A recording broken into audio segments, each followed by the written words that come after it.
Hey everyone, welcome back to Film Ranks. Today I want to talk about why Joker 2 was set up to fail. And there are going to be some spoilers. I haven't seen this film to this day. To this day! To this day! But I've done my research, and hopefully most of you have seen this film. Otherwise, I would just recommend watching the film before finishing this video and coming back to it and hear me talk about what I think about Joker 2 and the problems that this film has faced and why I don't think it should have been a musical as well. So that's what I'm going to start with.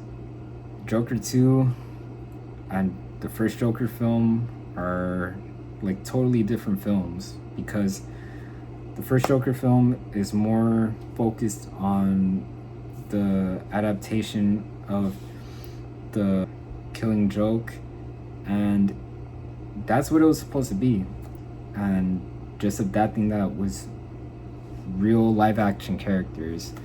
I honestly think that Joaquin Phoenix did a phenomenal job, and there's almost nothing he could have done to really change the second Joker film. I don't think that he would have had as much as creative control. The film had a lot of deviation from Killing Joke's story, especially the animated film that was already made. You could always watch it on Netflix, and if it's not on Netflix, it's definitely going to be on another streaming platform.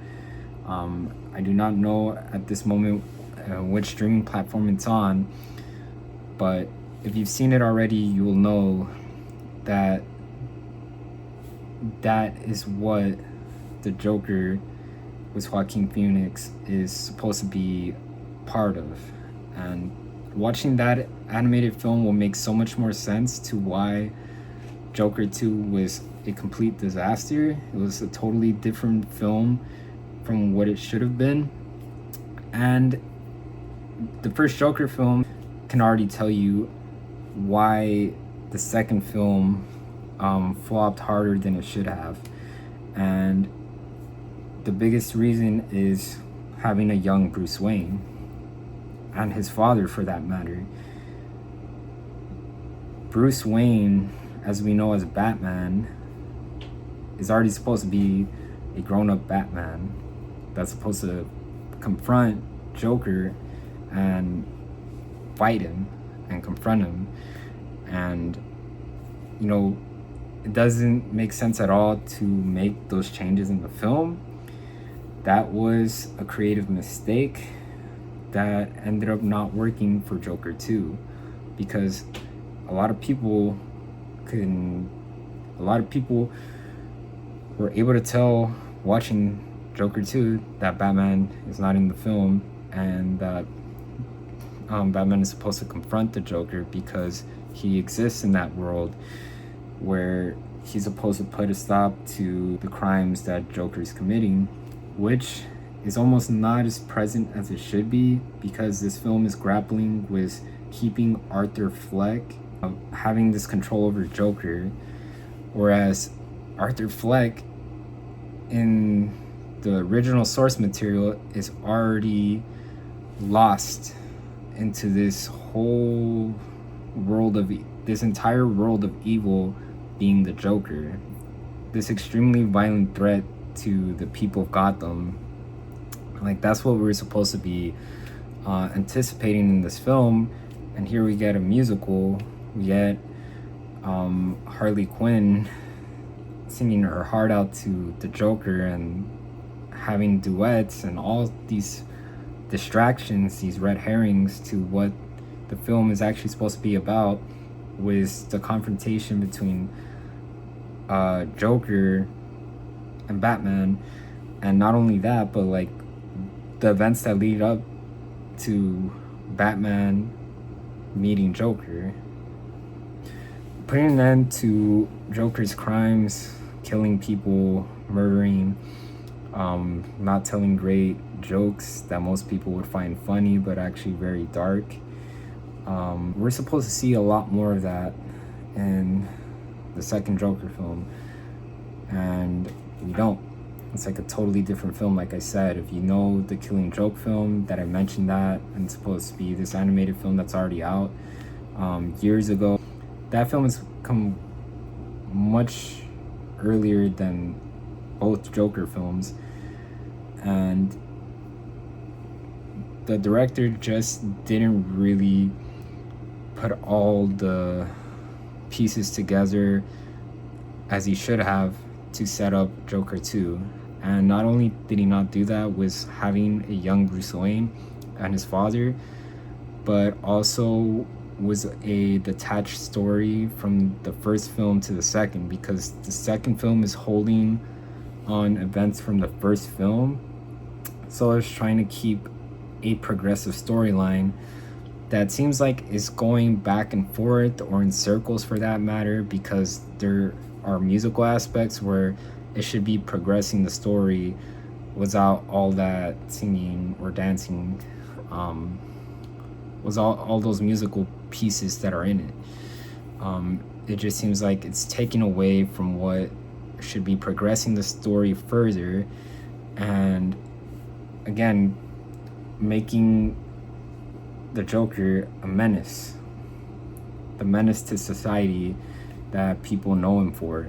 It seems like the film is trying to go backwards and bring back Arthur Fleck, this lovable character from the first film, and have Joker become a person who still have morals and the capacity to overcome the evil within him. Is essentially what this film is doing. It's going backwards from the progression of becoming the Joker, and now we're going back to Arthur Fleck.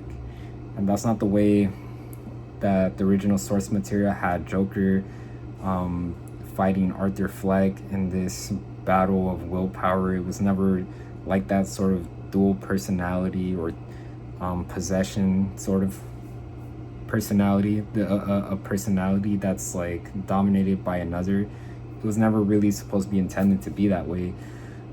It's really supposed to be Arthur having this condition that has stemmed from trauma, losing his ability to find help, to get his medication, and now hitting rock bottom, where the only comfort he has is being the Joker. So now we get the opposite of that. And of course, he's still the Joker, don't get me wrong, like he's still the Joker, but this Joker is a filtered version of what he was supposed to be, even when comparing it to The Dark Knight. Like, that's more of what Arthur Fleck's Joker was supposed to be. The way Heath Ledger's Joker was robbing banks and kidnapping people, murdering people without much reason, except for his own knowledge. That's who Joker is supposed to be. We don't get that in this film. And simply put, this film was doomed to fail because Batman wasn't brought up, and the trade-off was Harley Quinn. And while I think Harley Quinn can be a great character, bringing her in this film didn't do so well as far as creating the story in a way that is supposed to be exactly the way Killing Joke is supposed to be. And for that reason, I give this rating of this film an unsatisfactory rating, because I don't even think this film is what it's supposed to be when we're talking about original source material and genre for that matter. It's like an entirely different film that could have been made as a spin-off or a tribute to A Killing Joke.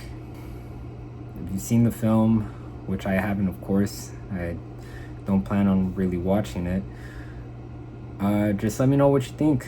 Let me know if you don't like the film, you agree, or your reason if you do like the film, which would be more interesting if you did. What made this film so likable? Because I can honestly tell you that it was very easy to not like what the second film had to offer, just by knowing that it's a musical and that Just simply not having Batman in it just was a doomed to fail film. But yeah, that's my opinion on Joker 2. Let me know what you think in the comments, if you agree, if you disagree. If you enjoyed this video, please leave a like, comment, subscribe. I will hope to see you in the next video. Bye.